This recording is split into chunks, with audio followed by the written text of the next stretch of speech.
Pagmasdan ang litratong ito. Kilala nyo ba ang nakaburol dito?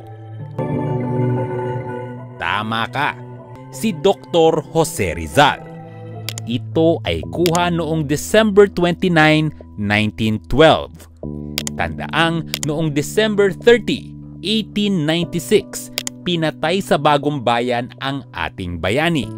Ibig sabihin, matapos pa ang 16 na taon noong nangyari ang pagburol na ito sa kanya. Kaya ang makikita nyo lang ay hindi na lang isang kabaong, kundi isang urn na naglalaman ng kanyang labi. Sa itaas, makikita ang bust o replika ng kanyang muka.